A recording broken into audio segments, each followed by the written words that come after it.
కష్టపడ్డ వారందరినీ సక్సెస్ వరించదు. కొద్దిమందికే అది దాసోహమంటుంది. విజయాలతో సంపన్నులుగా ఎదిగేందుకు కొన్ని పద్ధతులున్నాయి. కొన్ని విలువలు ఉన్నాయి. కొన్ని విధానాలూ ఉన్నాయి. వీటి ఆచరణలోనే అసలు విజయం దాగుంది. సంపన్నులుగా మారిన వారి జీవితపు అలవాట్లు, ఆచరణ, వారు సంపద ఆసాములుగా మారేందుకు దారితీసిన వాటి గురించి తెలుసుకుంటే అవి మనకు విజయ సూత్రాలు కావచ్చు. లక్ష్యాలపై గురి. మనలో చాలామందికి ఒకటికి మించి లక్ష్యాలు ఉంటాయి. ఉదాహరణకు ఒకరికి సినిమా హీరో కావాలన్న ఆశయం ఉంది. అది సాధ్యం కాకపోతే వ్యాపారవేత్త అవతారం. అది నెరవేరకుంటే రియల్ ఎస్టేట్ వ్యాపారం చేద్దామన్నది అతడి లక్ష్యం. కానీ సంపన్నులుగా మారినవారు కేవలం ఒకే ఒక్క లక్ష్యానికి గురిపెట్టి దాన్ని నెరవేర్చుకున్నవారే. ఎంచుకునే లక్ష్యం గొప్పదై ఉండాలి. దానిపైనే పూర్తి దృష్టి పెట్టాలన్నది విజయ సాధనకు ముఖ్య సూత్రం. ఇక్కడ సంపన్నులు అంటే కష్టపడి డబ్బు సంపాదించినవారు అని అర్థం. 81% మంది సంపన్నులకు రోజువారీ చేయాల్సిన పనులను ఓ జాబితాగా ఖచ్చితంగా రాసుకోవడం అలవాటు. మర్చిపోతామని వారు ఆ పని చెయ్యరు. పదే పదే గుర్తు చేసుకుని పట్టుదలను పెంచుకునేందుకే అలా చేస్తారు. లక్ష్యంపై దృష్టి, పట్టుదల, ఓపిక ఈ మూడింటికి వీరు కట్టుబడి ఉంటారు. ఏం చేస్తాం, బ్యాడ్ లక్ అనే తరహా ప్రతికూల ఆలోచనలను దగ్గరికి రానియరు. సానుకూల ఆలోచనలతో ముందడుగు వెయ్యడం వీరి విజయ సూత్రాల్లో ఒకటి. అసలు సంపన్నులు, సామాన్యుల మధ్య స్పష్టమైన తేడా ఏంటంటే సంపన్నులకు స్పష్టమైన లక్ష్యం, అనుసరణ ఉంటాయి. సామాన్యులకు లక్ష్యంపై స్పష్టత ఉండదు. అది చెయ్యాలి, ఇది చెయ్యాలి అన్న ఆకాంక్షలైతే ఉంటాయి కానీ ఆచరణ మాత్రం ఉండదు. పుస్తక ప్రియులు. విజయం సాధించాలన్నా, సంపన్నులుగా మారాలన్నా టీవీ ముందు కూర్చుని చేసే కాలక్షేపాన్ని మానుకోవాలి. సంపన్నుల్లో 86% మంది నిత్యం చదవడాన్ని హాబీగా మార్చుకున్నవారే. తమను తాము మెరుగుపరుచుకునేందుకు జీవితాంతం విద్య అవసరమని భావిస్తూ ఉంటారు. దీని ద్వారా మరిన్ని అవకాశాలను అందిపుచ్చుకుంటూ ఉంటారు. అసలు 88% మంది సంపన్నులు ప్రతిరోజూ విద్య లేదా తాము పనిచేస్తున్న రంగానికి సంబంధించిన అంశాలను కనీసం అరగంట అంతకంటే ఎక్కువే అధ్యయనం చేయడం అలవాటు. 55% మంది మాత్రం వ్యక్తిత్వ వికాస పుస్తకాలను పఠనం చేస్తూ ఉంటారు. కొంతమందికి విజేతల జీవిత చరిత్ర చదవడం అలవాటు. మరికొంతమంది వర్తమాన అంశాలను, కొంతమంది చరిత్ర అంశాలను చదువుతూ ఉంటారు. కేవలం కొద్దిమంది వినోదానికి వెచ్చిస్తూ ఉంటారు. మరికొంతమంది టీవీల్లో రియాలిటీ షోలు చూస్తూ ఉంటారు. చదవడం వల్ల తమ వ్యాపారం లేదా వృత్తికి సంబంధించి విజ్ఞానం పెరుగుతుంది. మంచి అలవాట్లు అవకాశాలకు దారితీస్తాయి. చెడు అలవాట్లు అదృష్టాన్ని పాడు చేస్తాయి. ఇక ఆరోగ్యంపైన వీరిది ప్రత్యేక శ్రద్ధే. ఎందుకంటే వీరు తక్కువగా జంక్ ఫుడ్ తీసుకుంటారు. రోజులో 300 క్యాలరీలు మించకుండా చూసుకుంటారు. జూదానికి దూరం. సంపన్నుల్లో అధిక శాతం మంది జూదానికి దూరంగా ఉన్నవారే. 23% మంది మాత్రం జూదరులుగా ఉన్నారు. కృషిని నమ్ముకున్న వారికి జూదంతో పనేంటి? వీరు తమ సానుకూల ఆలోచనలతో అవకాశాలను పట్టుకుని తమను తాము అదృష్టవంతుల్ని చేసుకుంటారు. స్వయం కృషితో తమ అదృష్టానికి తామే బాటలు వేసుకుంటారు. ఉదయాన్నే నిద్రలేచే అలవాటు. చాలామంది సంపన్నులకు వేకువజామునే లేచే అలవాటు ఉంటుంది.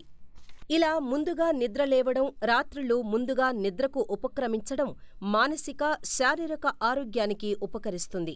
పిల్లలకు మార్గదర్శకత్వం. కష్టపడిన వారు విజయ సూత్రాల గురించి తమ పిల్లలకు చెబుతూ ఉంటారు. తమ పిల్లలతో నెలలో 10 గంటల పాటైనా వాలంటీర్లుగా పనిచేయిస్తూ ఉంటారు. ఇక కష్టపడి డబ్బు సంపాదించిన వారు తమ పిల్లలతో ఒక నెలలో 2 నాన్ ఫిక్షన్ పుస్తకాలను చదివించడం అలవాటు చేస్తారు. పొదుపు సూత్రాలు. కష్టపడి డబ్బు సంపాదించినా వారు అధికంగా ఖర్చు చేయడానికి ఇష్టపడరు. సంపాదించిన మొత్తంలో కనీసం 20% మేర పొదుపు చేసిన తరువాతే మిగిలిన మొత్తాన్ని వ్యయం చేస్తారు. అధికంగా ఖర్చు చేస్తూ ఆర్థిక సమస్యల్లో మునిగిపోయే వ్యవహారాలు వారికి అసలే నచ్చవు. నెల సంపాదనలో ఇంటి అద్దె కోసం 25% మించి ఖర్చు చేయరు. ఆహారంపై వ్యయం 15% దాటదు. బార్లు, సినిమాలు, పర్యటనలు, ఇతర వినోద ఖర్చులు 10% మించకూడదు. 94% మంది సంపన్నులు వాహనాన్ని కిరాయికి తీసుకోవడానికి బదులు స్వంతంగా సమకూర్చుకుంటారు. సంపన్నులు, విజేతలైన వారి సక్సెస్ సూత్రాల్లో డబ్బును ఎలా వినియోగించుకోవాలో తెలియడమన్నది ఒకటి. ఎంత ఖర్చు పెట్టాలి, ఎంత పొదుపు చెయ్యాలి, ఎక్కడ ఇన్వెస్ట్ చెయ్యాలి అనేవి తెలుసుకోవడం వల్ల సంపాదనా పరులు సంపన్నులుగా మారిపోవచ్చు. నెట్వర్క్ విస్తరణ, సామాజిక సేవ. విజయవంతమైన వారు తమ ఉచిత సమయాన్ని వ్యక్తిత్వ వికాస వృద్ధికి, సంబంధాల విస్తృతికి, వాలంటీర్ అంటే స్వచ్ఛంద సేవలకు, తాత్కాలిక ఉద్యోగాలు, వ్యాపారానికి వినియోగిస్తూ ఉంటారు. ఇతరులతో సంబంధాలను పెంచుకోవడం కూడా విజయానికి కీలకం. దీనివల్ల మరింత మంది వినియోగదారులు, కస్టమర్లు పెరుగుతూ ఉంటారు. మానవ సంబంధాల వల్ల పని సామర్థ్యం పెరుగుతుందట. విస్తృత సంబంధాల వల్ల వినూత్నమైన ఆలోచనలు కూడా వస్తాయని వీరు నమ్ముతారు. ఇక 300 మంది సంపన్నులు స్వచ్ఛంద సేవల్లో పాల్గొంటూ ఉంటారు. నెలలో కనీసం 5 గంటల సమయాన్ని ఇందుకోసం కేటాయిస్తారు. సమాజానికి ఎంతో కొంత తిరిగి ఇచ్చేయాలన్నది వీరి తత్వం. ఇది కూడా మానవ సంబంధాలను పెంచే కార్యక్రమమే. తక్కువ మాట్లాడు, ఎక్కువ విను. విజేతలు పాటించే సూత్రాల్లో ఇదీ ఒకటి. ఇందుకోసం 5:1 నిష్పత్తి సూత్రం అనువుగా ఉంటుంది. అంటే వీరు ఓ నిమిషం పాటు మాట్లాడితే ఎదుటివారు చెప్పే మాటలు 5 నిమిషాల పాటు వింటారు. ఎదుటివారు చెప్పేది వినడం వల్ల ఎంతో నేర్చుకునే అవకాశం ఉంటుంది. ఆ అవకాశాన్ని సంపన్నులు వదులుకోరు. సానుకూల ఆలోచనలతో స్నేహం. మీ స్నేహితుల్లో ఎక్కువ మంది ఏ తరగతికి చెందినవారో పరిశీలించుకోండి. ఎందుకంటే సంపన్నుల్లో ఎక్కువ మంది సంబంధాలు సంపన్నులు, విజేతలతోనే ఉంటాయి. తమ చుట్టూ సానుకూల దృక్పథం కలిగిన వారు ఉండేలా చూసుకుంటారు. జోగి జోగి రాసుకుంటే బూడిద రాలినట్టు అనే సామెత వినే ఉంటారు. సంపన్నులు వైఫల్యం ఎదురైతే కుమిలిపోరు. దాన్ని ఒక అనుభవంగా, విజయానికో మెట్టుగా భావిస్తారు. మార్గదర్శకులు కావాలి. సంపన్నుల్లో 93% మందికి వారి విజయం వెనుక మార్గదర్శకులు ఉన్నారు. ఏం చెయ్యాలి, ఏం చెయ్యరాదో మార్గదర్శకులు మీకు బోధించడం ద్వారా వృద్ధికి తోడ్పడుతూ ఉంటారు. లక్ష్యం స్పష్టంగా ఉంటే అప్పటికే ఆ తరహా లక్ష్యాన్ని పూర్తి చేసిన వారి సాయం పొందాలి. ఓ గొప్ప మార్గదర్శకుడు లభిస్తే అది సంపన్నులుగా మారడానికి సులువైన దారవుతుంది. ప్రాణాయామం. సంపన్నులు అందరూ కాకపోవచ్చు, కానీ వారిలోనూ చెప్పుకోదగ్గ స్థాయిలో మెడిటేషన్ చేసినవారే. నిజానికి మెడిటేషన్ అన్నది మానసిక ఆరోగ్యాన్ని పెంచుతుంది, ఒత్తిడిని తగ్గిస్తుంది, శక్తిని పెంచుతుంది. దీనివల్ల లక్ష్య సాధనకు ఎంతో బలం చేకూరుతుంది. వారెన్ బఫెట్ ఇలా అంటారు, విజేతలు, అసలైన విజేతల మధ్య తేడా ఏంటంటే అసలైన విజేతలు దాదాపు చాలా వాటికి నో చెబుతారు అని ఆయన అంటున్నారు. ఎందుకంటే ప్రతి దానికి ఎస్ అంటూ తలూపితే అది తాను చెయ్యాలనుకున్న పనులను చెయ్యలేని పరిస్థితికి దారితీయవచ్చు. అందుకే అసలైన విజేతలు, సంపన్నులకు నో ఎప్పుడు చెప్పాలనేది బాగా తెలుసు. కాలం విలువ తెలుసు. విజేతలు, సంపన్నులు ఎప్పుడూ ఖాళీగా ఉండరు. కాలక్షేపం పేరుతో సమయాన్ని వృధా చెయ్యరు. సమయం ఎంత విలువైందో వీరికి మాత్రమే బాగా తెలుసు. వారి జీవితంలో 1/3 పనికే కేటాయిస్తారు. భావోద్వేగాలు వద్దు. సంపన్నులు మనుషులే, వారిలోనూ భావోద్వేగాలు ఉంటాయి. కానీ వీరు వాటిని చెప్పుచేతల్లో ఉంచుకుంటారు.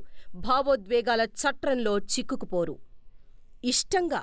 సంపన్నులు తమ పనిని చాలా ఇష్టంగా చేస్తారు. వారి ఇష్టంలోనే కష్టం దాగి ఉంటుంది. మొక్కుబడితనం చూపించరు. వేరే వారి దగ్గర ఉద్యోగం చేస్తున్నా లేక సొంత వ్యాపారమైనా వారిది ఇదే విధానం. సాగతీత, ఆలస్యానికి విముఖం. సంపన్నులు సాగతీత ధోరణి, చెప్పిన పని చేయడంలో ఆలస్యానికి తావివ్వరు. దీనివల్ల కస్టమర్ల వద్ద విశ్వాసం దెబ్బతింటుందని, ఉద్యోగం అయితే చేస్తున్న సంస్థ వద్ద నమ్మకం పోతుందని వారికి తెలుసు. సంపన్నులు, సామాన్యుల ఆలోచనల మధ్య తేడా.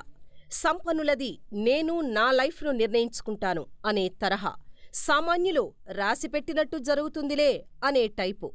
సంపన్నులు సంపద సృష్టికి కష్టపడతారు. సామాన్యులు సంపన్నులు కావాలని ఆశపడతారు. సంపన్నులు అవకాశాలపై దృష్టి పెడితే సామాన్యుల దృష్టి అవరోధాలపై ఉంటుంది. సంపన్నులు, విజేతలు సానుకూల ఆలోచన గల వారితో సాన్నిహిత్యంగా ఉంటారు. సానుకూల, ప్రతికూల ఆలోచనలు గల వారితో సన్నిహితంగా మెలుగుతారు. సంపన్నులు తమ దగ్గరున్న ధనాన్ని చాలా గొప్పగా నిర్వహించగలుగుతారు. సామాన్యులు ఈ విషయంలో వెనుకబడి ఉంటారు. సంపన్నులు విజయం కోసం శ్రమిస్తే సామాన్యుడు డబ్బు కోసం శ్రమిస్తూ ఉంటాడు. సంపన్నులు తమ సంపద పెంచుకోవడంపై దృష్టి నిలిపితే సామాన్యుల ఆలోచనలు తమ ఆదాయం పెంచుకోవడానికి పరిమితమవుతాయి. సంపన్నులు ఎప్పుడూ కొత్తగా నేర్చుకుంటూ మరింత వృద్ధి చెందే వైపు ప్రయాణం చేస్తూ ఉంటారు. సామాన్యులు తమకు అన్నీ తెలుసు అనుకుంటారు. సంపన్నులు దీర్ఘకాల దృష్టితో ఆలోచనలు చేస్తూ ఉంటే సామాన్యుల ఆలోచనలు తాత్కాలికంగానే ఉంటాయి. సంపన్నుల సంపద సృష్టి రహస్యాలు. సామాన్యులు తమ అవసరాల కోసం అప్పులు తీసుకుంటారు. కానీ సంపన్నులు సంపద సృష్టికి అప్పులు తీసుకుంటూ ఉంటారు. ధనార్జనకు రుణాన్ని అద్భుతమైన సాధనంగా వారు చూస్తారు. ఆర్థిక లాభదాయకతకు రుణాన్ని ఎలా వాడుకోవాలో వారికి బాగా తెలుసు. సంపన్నుల పెట్టుబడులు దీర్ఘకాల దృష్టితో ఉంటాయి. పెట్టుబడి పెట్టి వారు సంవత్సరాల పాటు వేచి ఉంటారు. ఎక్కువగా స్టాక్స్, బాండ్లు, రియల్ ఎస్టేట్ వారి పెట్టుబడి సాధనాలు. తమ తాత్కాలిక సంతోషం కోసం ఖర్చు చేయరు. దీర్ఘకాల లక్ష్యాలతో ఇన్వెస్ట్ చేస్తారు.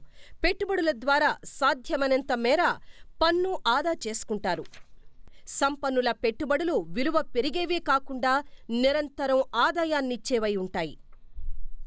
ఈ వీడియో మీకు నచ్చినట్లయితే లైక్ చేయండి, షేర్ చేయండి. మరిన్ని వీడియోస్ కోసం మా ఛానల్ను సబ్స్క్రైబ్ చేసుకోండి.